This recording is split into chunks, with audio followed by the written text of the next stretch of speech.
go, but we can go ahead and get started. My name is Theo Sitter. I'm a senior fellow and a consultant at the Alliance for Peacebuilding. We are, super excited that so many of you can join us on this Wednesday as part of the National Day of Dialogue hosted by the Ideos Institute. AfP is really excited to partner with the Ideos Institute for this really important day on this January the 5th. And I'm super excited about the panel that we have organized as part of this event today on setting standards for peace building practice here in the United States. Liz Hume, AfP's brand new executive director slash CEO, is going to be moderating our discussion today. So I'm going to turn things over to her in just a minute. But before I did that, I wanted to just say a word about the U.S. Peace, Justice, and Democracy Working Group that the Alliance for Peacebuilding co-hosts with the Urban Rural Action. If by some chance you are already not on our mailing list for that working group, do get in touch with us if you want to be involved in our work. So the working group was set up about a year ago, essentially to work to bring AfP members and like-minded organizations together to advocate for better policies here in the United States. The goal is to address conflict dynamics, prevent and reduce violence and extremism, and build sustainable peace here in the US. We've been doing that over the last year by advocating to the Biden-Harris administration and to Congress, and particularly working in Congress to increase the amount of funding that goes to peace building programming across the US. And part of the goal of the working group is to be a resource to identify and implement best practices for programming and collaboration among working group members. So this particular event today really kind of fits into that, is to identify best practices and setting standards for peace building here in the U.S. So like I said, if you are already not on our working group, do get in touch. My email address is theo@allianceforpeacebuilding.org. We can put that in the chat a little later on, so feel free to get in touch. And with that, I'm going to turn things over to Liz. Thank you so much, Theo.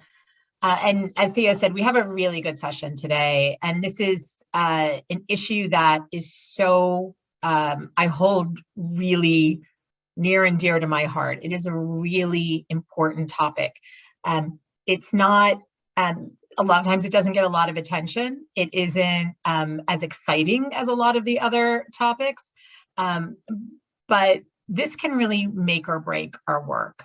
So let's just start off and go back about 2.5 decades ago, when the peace building and the conflict resolution field, it's a relatively young field, but it's really been growing and growing really fast, especially over the last decade. But there's still a lot of challenges around monitoring and evaluation. How do we prove we prevented conflict? If I hear that one more time, like how do we know if we did or not? I like to say the 90s called and they wanted their argument back. But it's also about, is our work causing harm? What are some of the ethics around it? And the international field around peace building and conflict resolution has really grown. While it pales in comparison in terms of funding to other fields like the health and the education field, you have some donors, bilateral donors, USA, DFID, multilateral donors, like the UN and the World Bank, that have considerable peace building conflict funding. And because of this, and standards that we've worked with them to set, a lot of work that's been done by many of AfP's members, like Mercy Corps, like our members that are here with us today from Karuna, Karuna Center and Beyond Conflict, and with AFP and its work, we know a lot more of what works and also what doesn't work and how to measure it. So we've come a long way from the short anecdotes that we were asked to write 2 decades ago about our success stories. But more needs to be done internationally programming and institutionalizing standards for our field. And Jessica Baumgardner-Zuzik, AFP's senior director on L&E, she'll go into that in more detail. So it's important to understand that it's not perfect, but we've gotten a lot better. But every one of us, and the folks sitting here on this panel, we have a drawer, we have examples of our failures, of where we did harm, where we didn't do a correct analysis. And, so we don't want to sit here and, be judgmental. We want people to understand that, that there's a lot of work that has gone into it. We still see examples of failure, even internationally. So much so that in the chapter that I wrote for a book that came out not too long ago on peace building in the United States, I talked about this. I even talked about some of my own failures in work that I had done, where we had caused harm and not done a full analysis, for example. But one thing we do know is that the international peace building field has come a long way. Unfortunately, in the United States, especially after the 2016 elections, we have seen a significant increase in peace building programming, and that's good. But we've been raising concerns about the lack of standards, monitoring and evaluation that we're seeing in programs in the United States. And, it feels sometimes a little chaotic. We've been there because AFP was born out of this. A couple of organizations came together to say, gosh, we need to do better in this with standards. So there's a couple of issues that we're seeing. We know that programs, even, in the United States having no impact. Now you can say, all right, what does it matter? It matters because in the United States, especially, we actually have limited resources. We don't have a big USAID donor. One of the things that Theo and I have been working so hard on is how do we get government funding? How do we get the US government to fund at the federal level, at the local level? We also know that there's programs out there causing harm. I've seen it. I've, walked out of events feeling more polarized. And that's not helping anything. In fact, it's making the problem worse. Also, there are programs out there that are working, but we might not know that. We don't have the data on it because those programs are the programs we could build on. So that's really some of the challenges we're seeing. Today, we're going to talk a little bit about what we do know, what we don't know, and how do we do it better. And so we have an incredible panel today, and we're going to start off with Jessica, who I already mentioned, and she's going to talk a little bit about how AFP is trying to push this forward more. Tim Phillips is the founder and CEO of Beyond Conflict, an incredible organization that really brings in science and neuroscience into conflict. And Polly Byers, who is with the Karuna Center, an incredible organization that has been doing a lot of this work on bridging differences through action, working on violent extremism. And she can talk about some of their successes and challenges as well in this sector.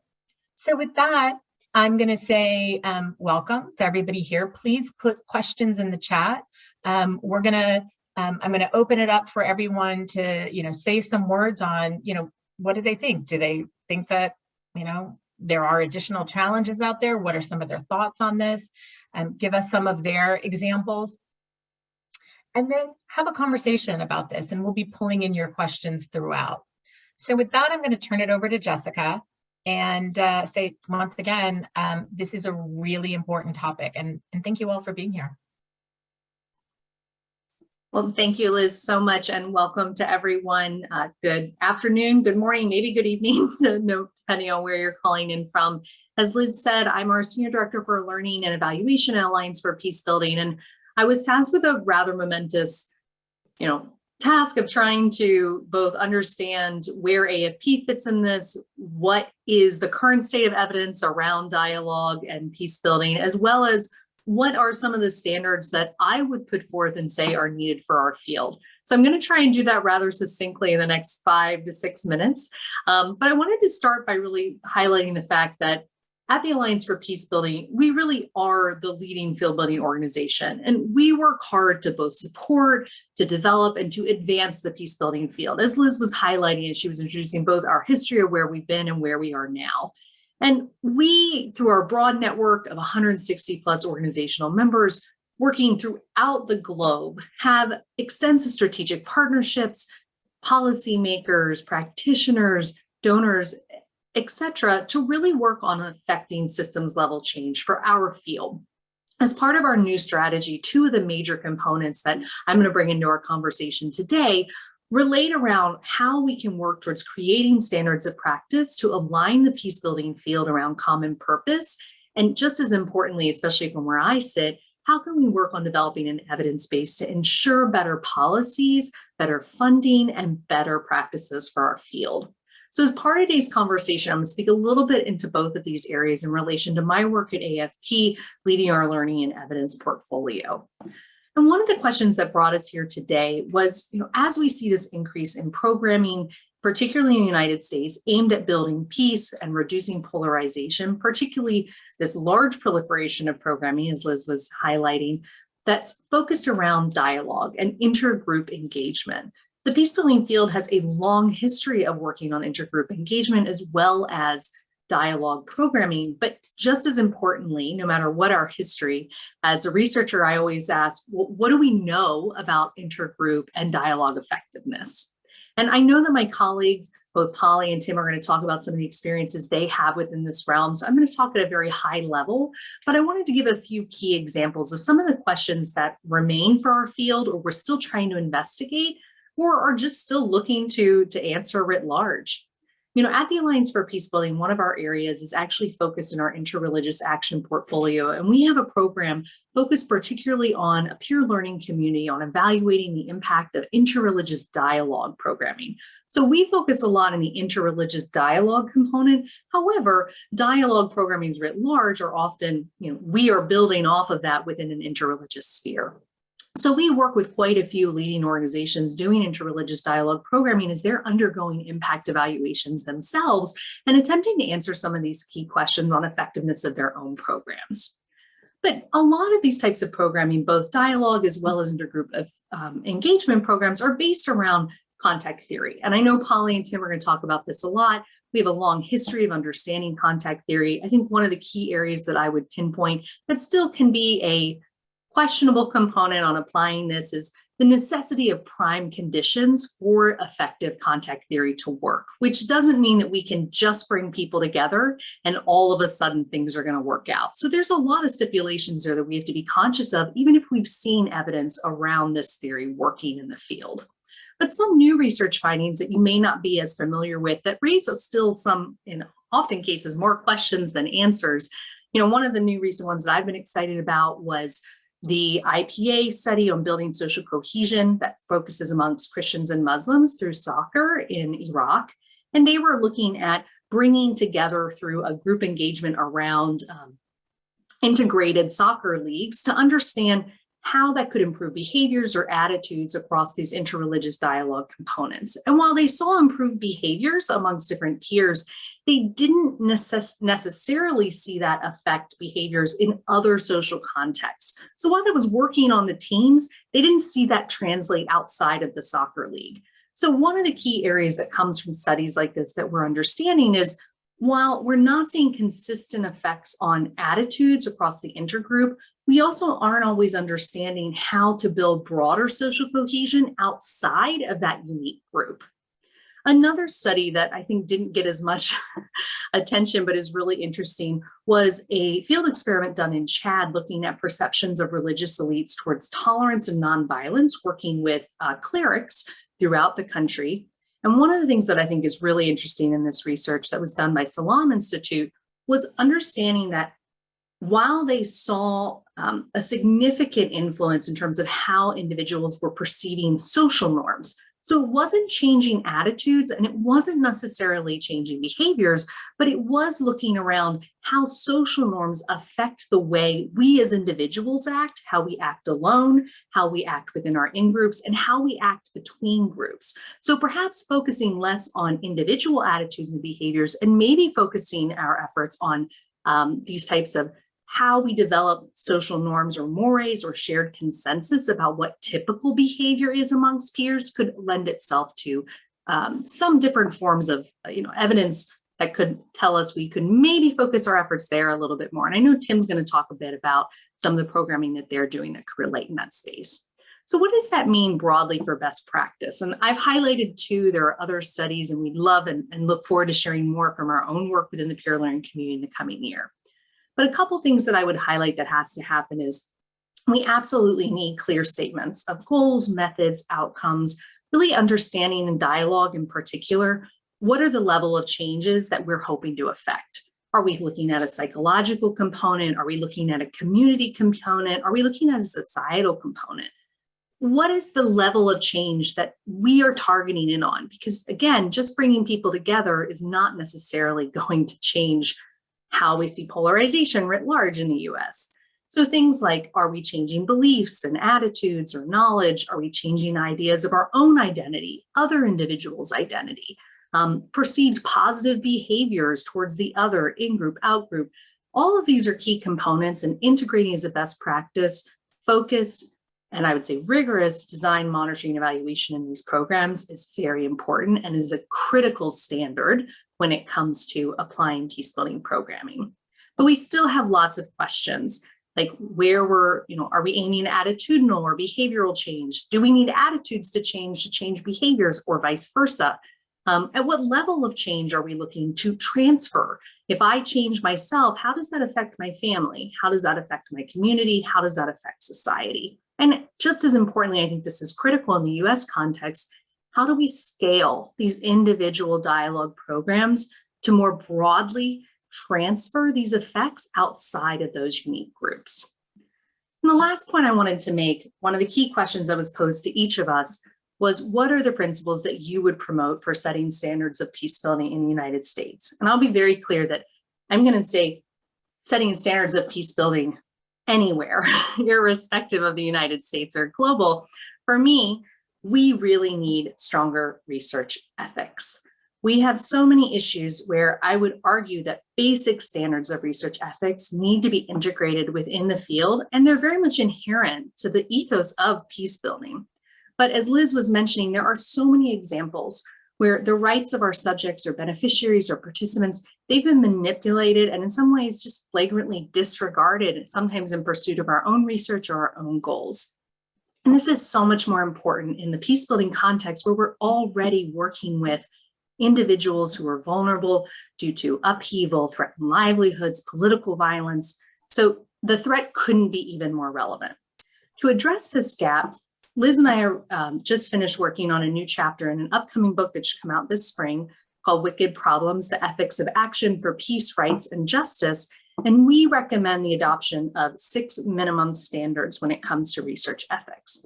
One, and I'm just going to go over these very top line, happy to talk about them in more depth: applying conflict sensitivity to all programming, establishing robust design, monitoring, evaluation, as I was speaking about earlier, making sure we're securing informed consent by best practices, adhering to best practices for ethics approval, including internet IRBs and ethics committees, upholding data protection and privacy rights, and then transparently sharing these results, both successes and failures, as Liz was highlighting. It's important for us to point out that the peacebuilding field, like all professional sectors, it requires more than doing the right thing to govern our practice. And if we believe what we do is important, and I think all of us here would agree we do, we need to ethically prove that. It's a moral imperative and a best practice for us to safeguard the dignity, the rights, and the well-being of the populations we serve. So I'll hand that over back to Liz. Thank you so much. So thank you so much, Jessica. And yes, we'll post, I see some of the things coming in the chat. We'll post these, this research, the links to it that Jessica was talking about. So yeah, I just want to highlight and kind of pull together what you were talking about, Jessica, is actually developing standards. And, you know, going back even a couple of years ago, you know, let's be honest, we've had some struggle even within the international peace building sector about how can you develop standards. You know, my husband, who's in the health field, he jokes around a lot, like, I don't understand how you guys get away with doing what you're doing. So, I mean, that's one of the things that we're really pushing for. Are these standards. And I mean, looking at, you know, doing a conflict assessment, actually understanding, you know, what's your goal, who do you want to impact, how do you monitor it? You know, there's a lot of different aspects of it. It's not a one and done. Kind of that conflict sensitivity piece runs through it, because every action you're going to have is going to have a reaction, both good and bad. And you don't want to be part of the conflict either. So anyway, so these are some of the standards that we're talking about, you know, just to make that a little clearer. And thank you, Jessica, for the, how do we scale something? How do we scale it? And the ethics piece, I think, is really critical. Okay, I'm going to turn it over to Tim. Tim, take it away. Thank you. I want to apologize for my voice. I'm probably like a lot of people here in the East Coast fighting a cold and congestion. So I want to thank Liz for the opening and the invitation. And Jessica, that was really a perfect framing and a really important contribution. And you touched upon a lot of things that were important in the issues I wanted to frame and talk about. So let me just start off by saying that, so Beyond Conflict, we're celebrating our 30th year this coming February. And to Liz's point earlier, I remember in the early mid-90s, donors would ask me, so tell me, how are you measuring impact? How do you know you're having an impact in your dialogue programs when you bring people together, whether it's in Northern Ireland, the Middle East, Central America, the Balkans? And I would struggle and I would say, well, I don't know how you measure how you impact the way people think, but you can see it in outcomes. You can see it if they're sitting across the table, if they're now willing to negotiate, if they're now willing to talk about a peace process, or how do you deal with reintegration, or how do you, develop a joint program. And that's the way we try to measure impact. Now, 30 years later, we can actually physically measure how you change the way people think through brain neuroimaging and through other ways, through physiological measures to look at, cortisol and other, more physiological, biological expressions in the body. And let me just step back, and because I was asked to talk about how brain and behavioral science can play a role in advancing and improving the dialogue work we do. And not just at an international level, but in our communities, no matter where we live. And so about a decade ago, I had a chance to meet Emile Bruneau, who unfortunately passed away this past year, and Rebecca Sachs. And Emile was a postdoc in Rebecca Sachs's lab at MIT. And about a year earlier, I met a retired neuroscientist who said to me that we're not rational beings with emotions, but in fact, we're emotionally based beings who can only think rationally when we feel that our identities are understood and valued by others. And that really compelling and very powerful insight led me to trying to research brain and behavioral science and neuroscience as a particular discipline, and had a chance to meet Rebecca and Emile. And I bring you this because in meeting over dinner at a great restaurant in Cambridge, one of the things that both Rebecca and Emile said to me is, how do you know that over the last 20 years that you've actually made a lasting impact in all these countries you've worked in? And you can claim that you made an impact. The Good Friday Agreement was signed and we made a contribution. Or they established a Truth Commission in South Africa and we made a contribution. Or people came together in different contact programs in the Balkans and so forth.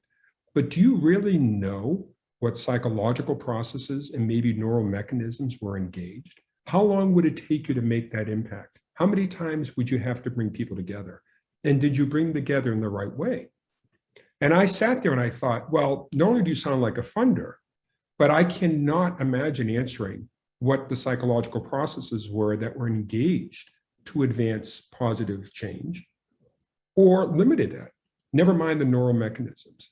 And what they said at that moment is, if you spend 3, 6, 7 years trying to advance peace in a place like Northern Ireland, what if you actually knew those psychological processes and those brain mechanisms and could take a 7-year or 3-year program and make it 9 months or 12 months to make it more efficient, to advance it in ways that could really advance real change and positive peace. And so that put us on the journey at Beyond Conflict to learn from brain and behavioral scientists and practitioners, of course, that's the field we came from, but to really learn from them. And one of the things we learned is that we really need to understand a bit of the scientific method. And so one of the things we've done in Beyond Conflict is develop this science-informed, or what we would call science and practice-informed design process, is to really, meet with people abroad or in this country or organizations and ask them, what is your theory of change? And to some of the points that Jessica was making, too often, and we used to do it ourselves, well, how do you measure impact? Well, what attitudes did we change? Did we create awareness? Did people express and state their awareness in the different, surveys we gave them, right? And if there's something really tangible, like some agreement or something really structural, a policy advancement, well, then that's really the gold standard. But what we would find in this process that we were developing with brain and behavioral scientists and others is that if you really want to impact behavior as your gold standard, then norms have the biggest impact than changing hearts and minds, than raising awareness or changing attitudes. In fact, I think, Jessica, you touched upon that earlier, is we need to explore this. But I, as a non-scientist, started hearing and learning from these scientists. They would say there's very little research in psychology that shows that just changing attitudes or raising awareness will get you the behavior that you're looking for. In fact, there's more evidence that shows that if you can set people's behavior in a different way through norms, whether it be descriptive norms, injunctive norms, and so forth, unconsciously, their hearts and minds, their attitudes will often follow to now match the new behavior they're engaged in. And it raises all sorts of really important questions about, do we fundamentally care about behavior change or the attitudes that people express? And that can be very difficult. Here on issues that we and others are working on racism and racial justice, we want people who may express or maybe unconsciously possess racist behavior and attitudes to lose those and to embrace a much more inclusive, humanizing view. But are we fundamentally interested in the behaviors first? And we can see this in so many different contexts. And so, in the work that we and others are now doing is trying to bring the best of a scientific method with input from communities and practitioners around the world that we work with, because there's also a lot of local wisdom that all science does as a firm, but there are a lot of things that we do, and I don't mean just us, but others do, that actually may be counterproductive. And so on the point of contact theory, contact theory has its critics, deservedly so, but there's also a lot about contact theory that's very powerful. And one of the things that we're trying to do is weave in some real evidence from brain and behavioral science to how we think about contact and dialogue. And one of the things that Emil and I were working on before his illness is looking at actually training people, not only in a science-informed design process, to interrogate theories of change and to really get people to say, okay, what is it you're looking to impact? What is it we're measuring?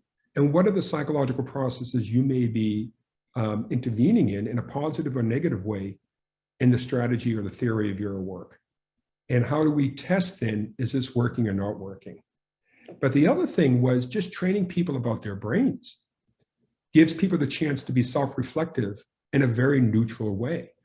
And it was one of the initiatives that we were developing with Emil before he got ill, is to actually, before people went into dialogue, give them 2 or 3 hours of sort of brain 101, how our brains work. give people the capacity to be reflective on themselves and then on others. And the other thing about contact is, I've been developing this paper on this notion of context before contact. And what's really interesting is one of the most powerful things I've learned from brain and behavioral scientists is as humans, we're exquisitely attuned to context. Literally, to a large extent, empathy is contingent on context, among other things, proximity, but our ability to contextualize, often unconsciously in milliseconds, something else, the experience of another, our brain, our predictive brain, will immediately connect to that experience in terms of context. And so in many ways, the way we navigate our world, I've learned from researchers, is to contextualize the social environment around us. What do we know? Have we experienced this? Is this in my collective memory? Meaning, is it my parents, my family, my community? And so the more we can contextualize experience for people, could we be improving contact before people actually come into direct engagement with each other? And I'll say one thing. We released about a year and a half ago this America's Divided Mind report. And Emil and our team at UPenn worked on that. And we looked at deepening identity-based polarization in the United States. And we're at a very precarious moment at this country right now about this challenge of democracy and polarization, identity-based polarization. And one of the things that Emil and our team did is looked at the role that meta misperceptions play. Because one of the things, that our brain does, it predicts our social environment. It's a predictive organ, not a reactive organ. We have evolved from those people who recognize, yeah, that's probably a lion in the tall grass. And so our brain is constantly predicting our social environment, particularly our political environment. And what Emil and the team found through a series of surveys is that Democrats and Republicans were overestimating by nearly 50% how far they were from the other side on issues of immigration or gun control, on how much they think the other side dislikes them, and how much they think they dehumanize them. And by taking a brain and behavioral science approach to looking into deepening identity-based polarization, it gave us an insight. Not only is this problem getting worse, but there's actually a way to intervene. And other researchers have found that when you correct misperceptions, it actually creates a cognitive shift. People are then willing to engage with others. Now the big challenge is, how do you take this really interesting initial set of findings and begin to test it further and build a body of evidence of interventions that we could then scale in different ways? Because we are operating at this moment in this country with not only some profound disagreement and profound values at stake in the future of this nation with all its complications, but we're also operating with a lot of misperceptions of where we are as Americans. And that insight is coming from applying a brain and behavioral science lens, doing a science-informed design process to unpack polarization, and then how could that inform dialogue and bridge building and social justice and peace building work so that people can maybe do that more effectively. And so I wanted to give a bit of an overview of how we're, not just us, but many others, are really trying to bring the lens of brain and behavioral science with rigorous evidence and testing to some of the biggest challenges we face. And we're doing this work in Nigeria, testing television and radio. My colleague Mike Nikonchuk has been working in Jordan with Syrian refugees, looking at how do you take insights from brain and behavioral science about people knowing about themselves. We also have this biological necessity to feel understood. And when you feel understood, we have seen the structuring of this field guide for mental health, or for the barefoot psychologist, it actually reduces cortisol levels, increases people's sense of agency. Wow, it's not unique to me. So in this broader work we do around issues of conflict, peace building, and dialogue, we really have to interrogate what it is to be human.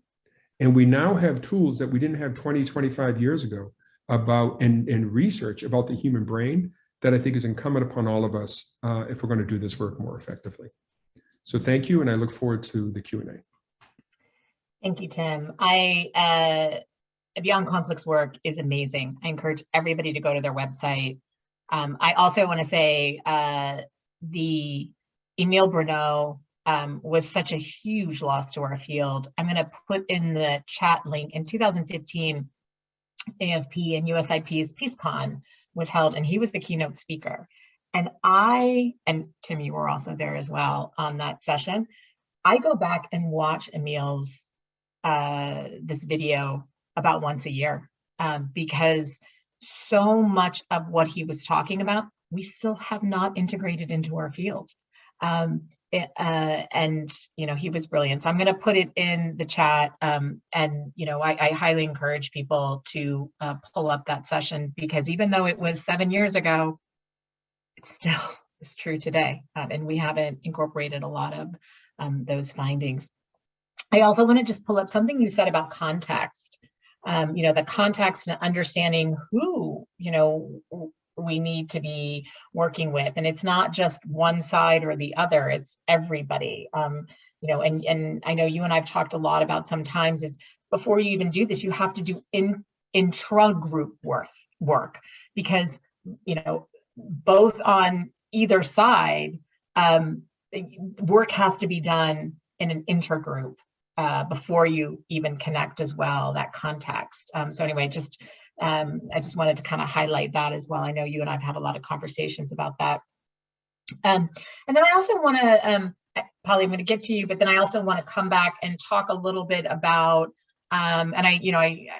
this is January 5th. What happened a year ago tomorrow? The insurrection on the Capitol, and who was there, and you know, the studies that have come out to show, you know, it wasn't just far right extremists. And so, you know, how do you look at working with who really, you know, had an impact on that day, but yet it's not just them, it's not just one side, for example. So I'd like to get into that a little bit as well. But Polly, I want to turn it over to you and to like pull this out a little bit more and how we've done this work. Okay, thank you, Liz, and thank all of you. Thank Jessica. That was an excellent kind of overview. And Tim, I have to just second what Liz said. I mean, the work is incredible. I mean, every time I hear about it, I am. Yeah, and I feel sorry for you going after him. Yeah, I'm not happy going after Tim. It's not a good place to be. All I can say is that it's just a huge contribution to the field. I feel like, in a way, I mean, I'm going to sort of go over a little bit about Karuna, you know, a practitioner organization that has been doing this work for 30 years, similar age actually as Beyond Conflict, and how much, you know, in a way, been working intuitively, but how much there is to learn and improve, you know, by, you know, using some of the brain science that you guys have so incredibly, you know, the work that you've done. So anyways, I do think overall this is a really, I'm glad AFP is doing this on the Day of Dialogue because it's really timely.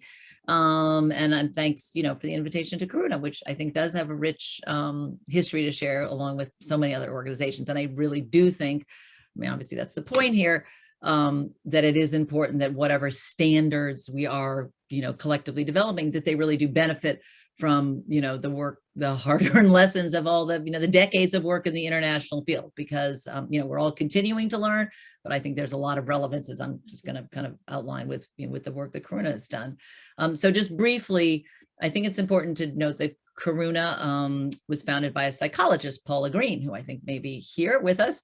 And its roots are approach are very much grounded in a deep understanding of the emotional suffering and trauma of violent conflict. A lot of the work has focused on that and recovery from trauma. And just for background, for those of you who don't know, the word Karuna means compassion. And so building trust, empathy, and compassion is really the heart of the work. And it's very much embedded in that frame. And it's, you know, its approach really has evolved over the work since it began. Inception was post-genocide. Bosnia is where it began, and I've worked in many, many countries since then, and continue, you know, to learn and evolve. I do want to start with the starting point, I think, that is really understanding that communicating about conflict is a natural and necessary part of any society. And that the goal here is really to see and use conflict as an opportunity for growth and positive change. So I do think, as I said before, that much of the Karuna's approach is very relevant to the US, and I'm going to sort of cite two recent examples of Paula Green's Hands Across the Hills, which I'm going to talk very briefly about at the end, and our work with the Deep South Center on Environmental Justice. These are two examples of work here in the US, and that was facilitating more collaborative, inclusive discussions on climate change in the US, sort of applying this methodology. I also just, want to make this overarching point, and it's maybe basic, but just to say that doing this work effectively takes a lot of work. It's a lot of advanced and intensive preparation to do it well. And a lot, Ben, Paula's partner in Hands Across the Hills, you use that old iceberg analogy that gets used for a lot of different things, but you got the tip, what you see at the top, all the work that has to happen beforehand, as Liz just said, working with groups maybe separately in advance and creating a safe space where people feel able to open up to what can be very difficult kind of conversations, and acquires a lot of nimbleness and flexibility in adjusting and adapting to the always unforeseen and unpredictable things that can happen in these kind of dialogues. So, bottom line, the principles, obviously, do no harm has been very much the foundation of Karuna's work, committed to nonviolence and reconciliation. An in-depth conflict analysis is obviously central to that, and understanding the dynamics of any situation and the possible consequences of interventions, which is not easy because there's so many different ways that things can go. And we all know, Liz wrote a chapter, the extensive examples of good intentions. We know a lot of them internationally and here in the US, of good intentions resulting in really unfortunate unintended outcomes. And Karuna is certainly no exception. We've had our share of things going off the rails. And you're always learning, but I want to underscore this particularly because we're talking about the US, and I think it is just want to underscore the importance of doing really good conflict analysis in the US, because I think it risks potentially getting shortchanged or short shrift because, we're Americans, we live here, we know it, we're from this community or whatever. So I think that that's just a risk that people think they know the situation because they're from or near an area, but I think it's always critical that it's really done as fully and comprehensively as possible. Working in partnership has always been integral to how Karuna's work. They work by being invited to local communities, and you very much used a collaborative approach and kind of co-creating how conflict is understood and mitigated. And the goal is always for communities to own the process and then become embedded and sustained in the communities. Another very important aspect of Karuna's work traditionally has been a long-term commitment, and I'm talking about multi-year, going back and back and back. Understanding the conflict transformation is a marathon, it's not a sprint, and it takes time to rebuild shattered relationships, as you can imagine, particularly in extreme situations, i.e. post-genocide. But obviously, in terms of thinking of the relevance for the US, I think those long time frames are not always going to be replicable in many situations. There's funding, there's time availability, commitment, but I think there are ways to design creative approaches to ensuring ownership and sustainability. And again, Hands Across the Hills is an example. So again, I'm going to talk briefly about dialogue, but everything that Tim's just said is so relevant, about context prior, to the good contact, because obviously facilitated structured dialogue has very much been a key of Karuna's approach over the years, but it is one tool among many, and it's never an end in and of itself. I mean, I think that's always important to recognize. But an important can be an important one in the process of rehumanizing. And I just also wanted to say that I think there can be a tendency sometime, and more as the field has evolved so much in recent years, sometimes to view conflicts as kind of technical problems to solve, and then you get kind of a narrow technical solution. And Karuna's approach has always been, it's not been that, been a much more holistic kind of approach, using dialogue and a range of tools to help people understand the roots of conflict and their role in dehumanizing the other and the dynamics. So again, just as I said before, that a lot of work goes into preparing and building a container for dialogue. So it's very important, obviously, to establish norms within a group to create safety. And Karuna never just doesn't jump into a dialogue. Again, it's the work, there's workshops that may go on ahead of time, relevant teaching about, the difference between debate and dialogue and the skills, conflict analysis and effective communication. And generally, dialogues in Karuna's approach is generally followed by projects of some kind of activities where you're really helping to move people from talking to joint action and cementing new relationships. And there's often concludes really with a training of trainers to sort of further disseminate and sustain the work. I think it is important to points that were made previously to be very clear about the different goals of dialogue. Sometimes it can be used to build broader coalitions within movements or build coalitions between groups to find common ground. I'm thinking of different kinds of instances here in the US. So in the case of the work with the Deep South Center, the goal was for environmental justice groups and mainstream environmental organizations to be able to understand each other and build trust, even if they didn't agree, and they didn't on a lot of things. So the first step was understanding, why doesn't the trust exist, before getting to the place where you can then build trust. So it's an example of people coming, to topic from different perspectives and getting to know each other and building a relationship before potentially then working together. I do want to emphasize the importance of the facilitator, which I think is key. That person, whoever is in that facilitation role, really needs to come from a position of groundedness to dealing with individual and collective pain, with sensitivity, empathy, and humility, which are all characteristics, I think, of effective conflict transformers. They really need to know their place within the system. Often they are outsiders, not necessarily. So there's the issue of neutrality or impartiality. Karuna has used the term and emphasized that facilitators should be multi-partial, i.e. that they recognize and understand as fully as possible perspectives from all sides. Jessica said so eloquently, so many issues about monitoring and evaluation and learning, which is obviously critical. And there's not a lot I can say, but I think it's wonderful. There's so much more focus in recent years. And it's interesting to see one of the funders, the State Department, in fact, taking kind of a collaborative, collective approach where we're working in Nigeria, as Beyond Conflict is, and a number of others, and we're kind of collating lessons learned and our monitoring and evaluation. And, I think that's really exciting. There's so much that we still do need to learn.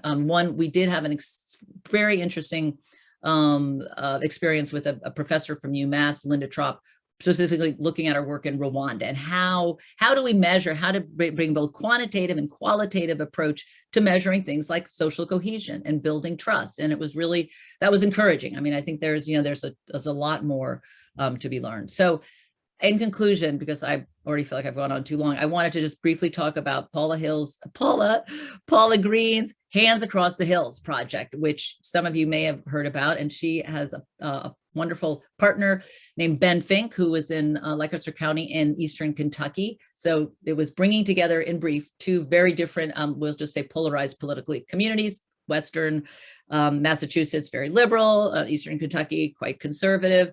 And they brought them together and very much applying the international experience, Paula's experience over the years in Karuna, together. And they obviously had to adapt the longer multi-year, even though it was over time, kind of longer things, time. They used as kind of three-day weekends, long weekends, where they went back and forth between Kentucky and Western Massachusetts. And obviously extensive preparation was required beforehand, but it's while they use much of the basic outline of the kind of the elements I've just described, it's always adapted, understanding that people learn in very different ways. And a big part of it was music, it was art, it was food, it was homestays, so that people really, got to know each other and built relationships which have endured. And they are actually building on the success and are going to be doing a training on dialogue facilitation in April. And if you're interested, you look at Hands Across the Hills, and is their website. So in summary, I just think that there's a lot of very valuable stuff that we have learned over the years. And certainly the work of Beyond Conflict just adds so much richness to us, sort of explaining to some degree why things work, and I think helping direct us more productively in really trying to get to the longer term change. And the very important issue, Jessica, I was glad you brought up of scale. I feel like that's something that we are all working on. That it's hard. Karuna in general has worked on a smaller scale but at different levels. But how do you take what you've learned and broaden it in different ways? So I think I'm going to end there, that I think we've got a lot of these points that are all relevant and should be built on and adapted to meeting the challenges we're all facing here in the US right now. Thank you so much, Polly. It's fantastic. I mean, and again, what you've heard is, it's not us coming in and saying we have all the answers. We've been working internationally. This is really hard. It's really, really hard. And we don't have all the answers, but we're getting a little better at it. And we know we need to hold ourselves accountable as implementers. The donors need to hold, they need to be accountable for the funds that they're giving out. And we can do better. And we have to do better because as a lot of the articles and the things that you're reading today and you'll be reading tomorrow show that the United States is in crisis, serious crisis. So with that, I'm going to turn it over to Theo. Theo, I know you've been monitoring the chat. And if there's questions that have come up and additional questions that we want to pose to our wonderful speakers today. Thank you, Liz. So there's a couple of questions that I've pulled out that I can throw to the panel. But I just wanted to say, I know a lot of you have been asking for links and resources. Jessica has already posted some of those to the chat so thank you for doing that. We are planning to, this session is being recorded. The recording will be posted onto the AFP website along with the links and the resources that were mentioned in the session. So you can certainly check back, and all of that will be saved there. So don't worry about losing anything after the session is over. So one of the questions that I pulled out, and this was specifically addressed to Tim, and what I'm thinking that I would do is maybe read a couple of questions, throw it over to the panel, and then we can come back and we can kind of have a back and forth if that sounds good to folks. So this particular question comes from Kimberly Weichel. I hope I'm pronouncing your name properly. So the question says, measuring impact is so important, but challenging in the peacebuilding field. What are some current measures for measuring impact when conflict prevention strategies were successful and conflict or violence that might have developed did not? So then, how do you, the age-old question of how do you measure and negative? How do you measure when you have actually prevented conflict? The other question that I wanted to pose, that I wanted to put out there, and feel free, Polly and Jessica, feel free to jump in on those particular questions as well, is from Nell Bolton. And this one I think is particularly intriguing for me, is how do we kind of connect the peacebuilding field with other sectors or other fields of work? So yeah, let me just read this. It seems to me that someone working for peace and justice, both internationally and through my work with CRS, locally through various involvement, that better measuring outcomes and impact of peace building in the US may benefit from dialogue and collaboration with other fields or communities through and with which this peace building often takes place, and which are also grappling with similar measurement challenges of their own. So some examples include restorative justice, mediation, anti-racism, community organizing, youth development, activism, etc. So then, perhaps some of those kind of broadly fit under the peace building umbrella, but is there kind of room for collaboration and dialogue with some of this ongoing work that exists here in the US that's perhaps existed for a bit longer? So I'll pause there. And then perhaps Tim, you can start, and then Polly and Jessica, both of you can take it away from there. Thank you, Theo. And I hear some. Oh, there it goes. And thank you, Kimberly, for that very easy question.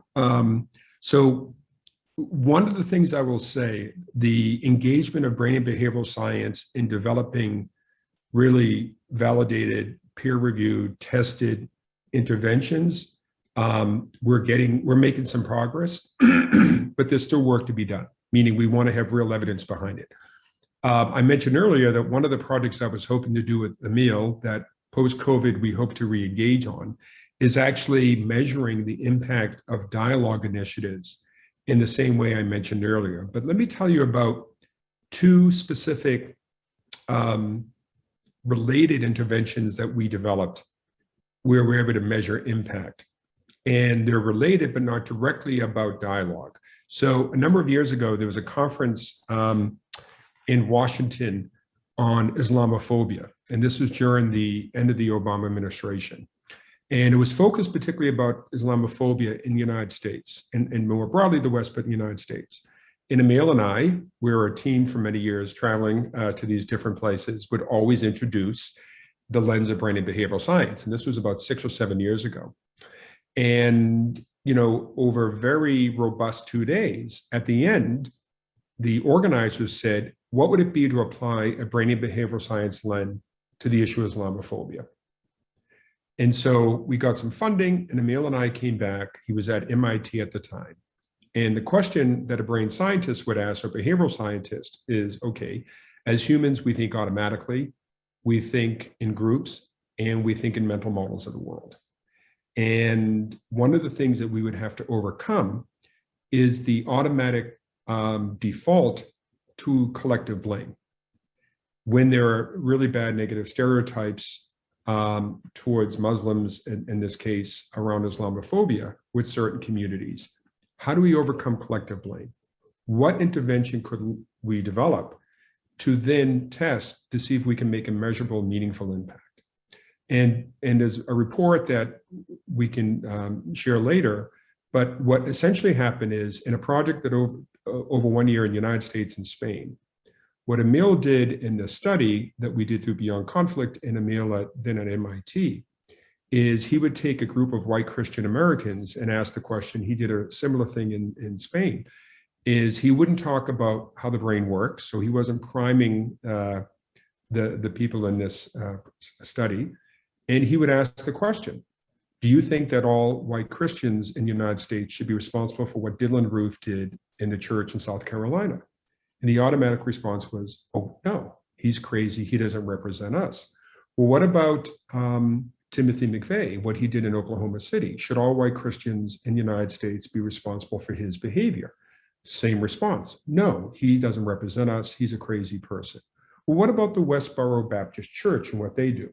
Same response. So here, what the insight that Emil brought, we think automatically, we think in groups, meaning we know our in-group, if we're in that group, and we think in mental models of the world. So once he primed context, which I mentioned earlier, and the brain then contextualized, well, those people don't represent us as a collective, he then showed them an image of a woman, a young single woman, not single in the marriage state, but an individual from Jordan, and said, should Amina be responsible for what happened on 9/11?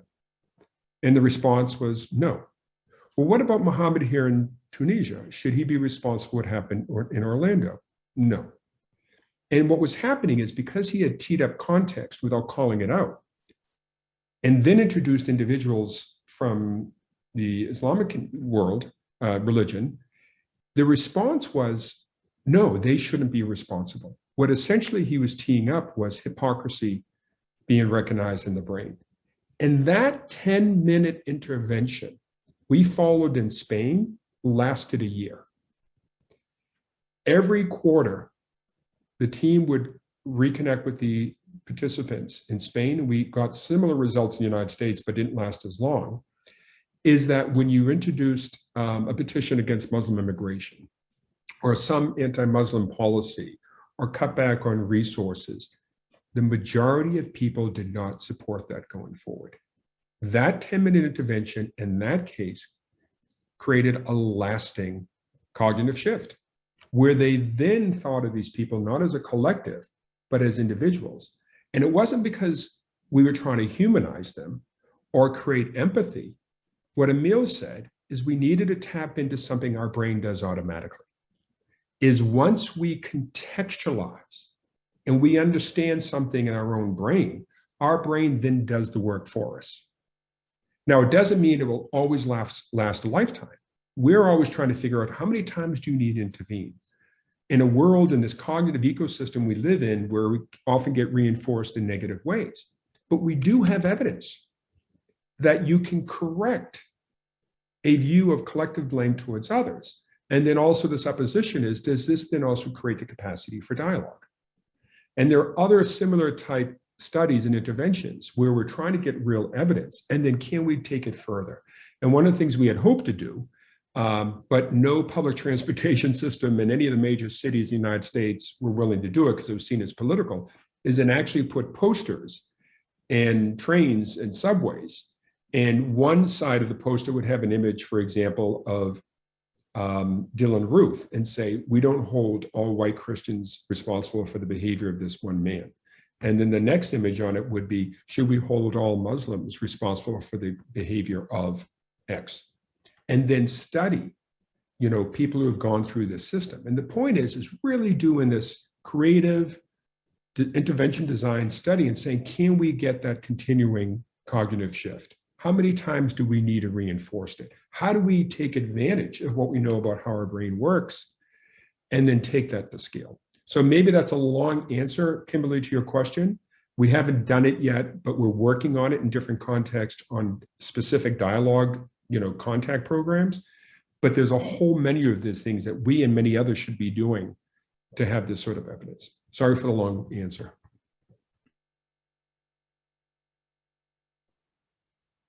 Polly and Jessica, go ahead. Yeah, I was actually just going to, Jessica, were you going to speak?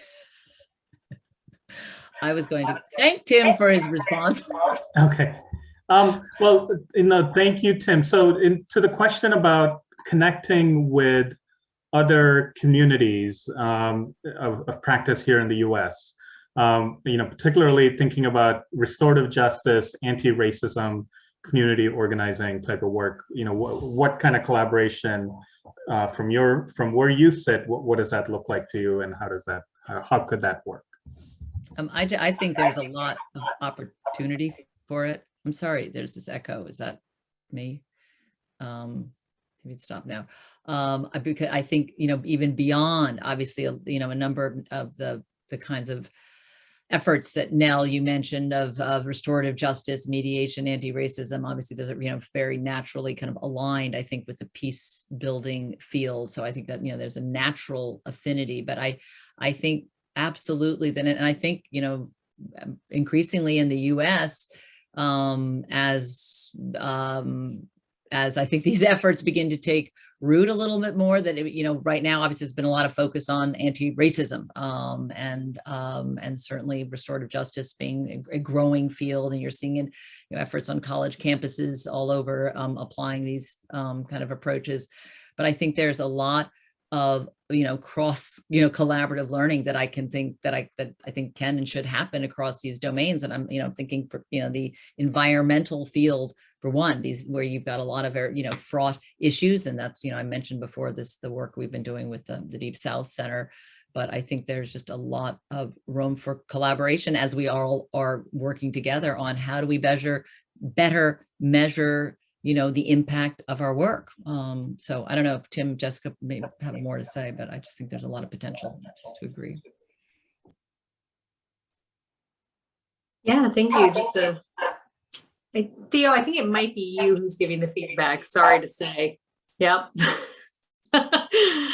Just a couple of points there. And then I know, Tim, you wanted to contribute as well that I would highlight in terms of both of those questions. I know Eric also addressed a question in the Q&A for some very succinct, what do we recommend, what's working? I would say just a couple of key points here in terms of measuring both dialogue, interreligious dialogue, violence prevention, peace building writ large, all those fun questions that are really hard.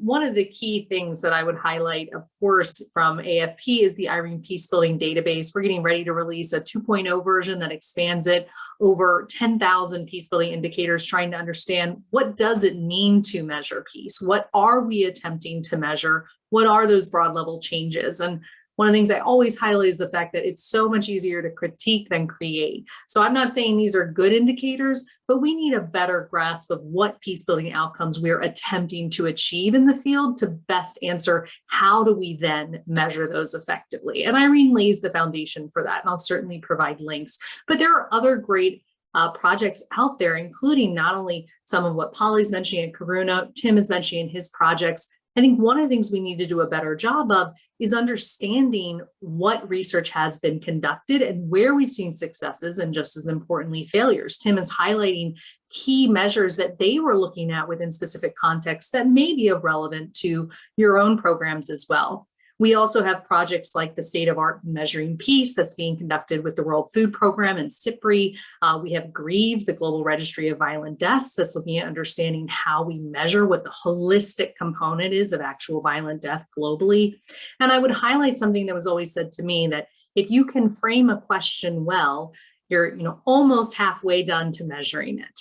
So one of our problems is we struggled, I think, to conceptualize what does change look like. Liz started this conversation saying, if one more person says, how do we measure, the avoidance of something? Well, I think we're setting ourselves up for failure if that's where we're closing the door. Not only are we trying to measure X, but there are other ways to get to 1 minus X if we know the inverse of whatever that condition is. So I think we need to think more creatively in terms of what's the change we're hoping to measure and leverage some of the key resources. I know Nell posed a question from CRS. They've done amazing work on measuring social cohesion and their own indices for measurement. So I think leveraging what we have, we need to do a better job in understanding the state of evidence and what's worked where and when. And that is our responsibility, and goes back to that question of doing no harm. If someone has already shown that something is not effective, or that we've struggled to implement this in a certain context, we need to do our due diligence to put forth and learn from those lessons and apply them ourselves. So the last point I'll make there really quickly, certainly that's critical for AFP. PeaceCon at 10 is coming up at the end of this month, where not only will Karuna and Young Conflict, but many of those on this call be represented to help share some of these lessons learned, provide critical networking, and help us learn from each other on the state of new evidence and what's going on in our field. So I think that's one of the best things I can say in terms of how do we understand peace building prevention, and definitely need to leverage lessons from other fields. There's a lot of people working on this, and Tim's a great example of that, from whether we're looking at it from neuroscience or psychology or development. There's a lot of people making major headway here, and we do a disservice to ourselves when we isolate and don't take those resources in. So Tim, go ahead. I definitely didn't want to trounce on you. No. I think I've talked enough, but I will just add that I agree with what you and Paula said in terms of what's needed and what's necessary. I think we all have to be quite humble. After 30 years of doing this work, if anybody said, what's the key to really effective creation or support for peace and reconciliation, I would say I'm still looking for it. And particularly, I'd love to bring it here to the United States. And it always goes back in my mind to what I said earlier. We really need to understand what it is to be human. And I don't mean that in a metaphorical way. I mean that we now have the tools to do it in a deeply biological way. We are mammals, some more than others. I would fit into that category. And we need to understand what I've learned from scientists, which is we need to focus on how we think, not just what we think. Because how we think is so deeply unconscious. And we are burdened by an Enlightenment view that humans are fundamentally reason-based, rational, driven beings. When in fact, there's more and more research showing that our capacity even to be rational is dependent on our unconscious emotional brain. And the more I think we understand that, the more we can apply it, not just to our field around dialogue, but I think to what the question in the chat was, whether it's about racial justice or broader social justice or about climate change work, about sexual violence, around, gun violence in this country. At the core of all of these is understanding where human emotion and human cognition play a role. And if we can unpack that, we can apply that to so many different areas that we really need to impact in a positive way. And it doesn't mean it's the complete answer, but there's so much wisdom that's been developed around the world in our own communities that together with this science can be really powerful. And one last thing I'll say that Emil used to say, we used to describe there is science-informed design and there's practice-informed research and conflict-informed science. That it is a connective tissue between how the real world and people's experience and wisdom can really shape science, and how science can also help inform the work we do. Thank you. I'd just like to make a little plug, kind of seconding both of those comments, but to Jessica and Tim, that it's really about the leveraging and sharing, that there is so much out there that has been learned, and from, you know, the perspective of a small NGO that doesn't have the capacity really to do a lot of research. You know, we try where we can, as I mentioned, you know, to try to have innovative approach to measuring, in the case of the work in Rwanda, different approaches of measuring, you know, qualitatively and quantitatively, things like social cohesion and trust. But I think the more that we can leverage and share and collaborate on everything that's out there, that's available, that some of us don't have the time to access. So I think, you know, focusing on supporting those synergies and collaboration and making the evidence and research that's out there available is really important, because, you know, it's a shame that there's a lot that's been learned and that some of us aren't benefiting from, because hasn't come across our desks somehow. So just kind of seconding the importance of all of that, what you both said. And Theo, I'm sorry, can I make one more point just in reference to a question that was raised in the chat, just really quickly in our last minute? I know that there's a lot of fear around the concept of standards and what that means and who sets them and where are the power dynamics in developing them. Are we even capable or conscious of understanding those roles?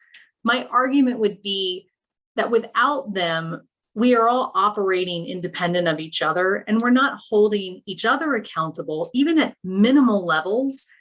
And I think reflecting on the fact that these should be living documents. They're not necessarily setting something that's going to live forever and ever and cannot be changed. As a field, we need to work on coming to that common purpose, as I was highlighting in the beginning, that AFP is focused on, so that we can continually move the field forward, not say static, but the potential for harm by not having any standard by which we agree is far too great, I would argue, than not having them to begin with. So I think starting small, recognizing that it's a moment for us to grow from and develop, is a critical first step. But I do argue that it needs to be there more than any type of anything that it could harm compared to what already is potentially and is happening in some ways. Thank you, Jessica. Thank you all. I think we're at time. Is that correct? Yeah. So I just want to say thank you so much, Theo, Polly, Tim, Jessica. This is such an important conversation. There's been a couple of notes in the chat about how do we stay in touch. You know, reach out to us. You can go to the Alliance for Peacebuilding's website. You can go to any of our websites. Theo, T-H-E-O, I put it in the chat, at allianceforpeacebuilding.org, works on our US peacebuilding work, so please reach out to him. We put a link in for PeaceCon that the Alliance for Peacebuilding is doing with USIP, starting on the 26th, 27th, 28th. We welcome you to join us. Please join us.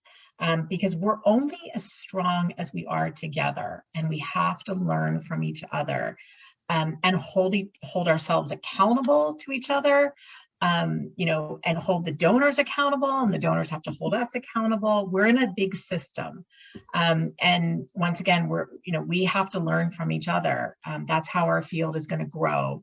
And more importantly, that's how we're going to do good work to reduce and prevent violence and conflict and build sustainable peace. So thank you everyone who joined us. And we will, this session is recorded, so you'll see it. We'll send it out. And also I did put in the chat, I found the video from Emile Bruneau and Tim from our conference with USIP in 2015, and feel free to grab that. I highly recommend watching it. So thank you everybody, and more to come.